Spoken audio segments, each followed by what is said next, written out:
আজকে বিষয় ক্ষুদ্র নয়, আজকে বিষয়ে জাহাঙ্গীর আলম যে বিষয়টি উপস্থাপন করেছেন সেই বিষয়টি অত্যন্ত গুরুত্বপূর্ণ। আর এই মুহূর্তে যখন 18 কোটি মানুষের সরকার,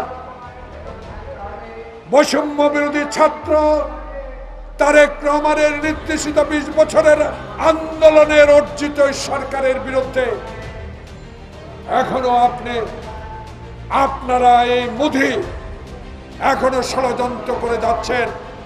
এই ষড়যন্ত্র কিন্তু আমরা বহু সহ্য করেছি। এই 72 বছর বয়সে এখনো শক্ত হাতে উত্তর দিতে চাই এমন শক্তি আপনার কাছে নাই।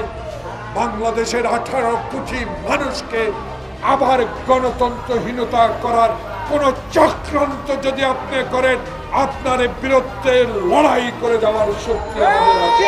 জাহাঙ্গীর সাহেব আমার বন্ধু মানুষ, একসাথে যুদ্ধ করছি একই ক্যাম্পে। বালা মানুষ,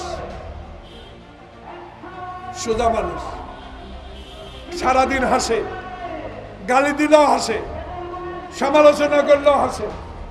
আপনি এক্ষুনি পদত্যাগ করেন, সমস্যার সমাধান হবে। জনাব জাহাঙ্গীর সাহেব,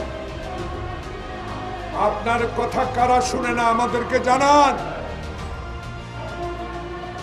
কারা আপনার কথা শুনে না আমাদেরকে জানান। কারা বলে ওনাদেরকে সহায়তা করলে নির্বাচন দিয়ে দিবে,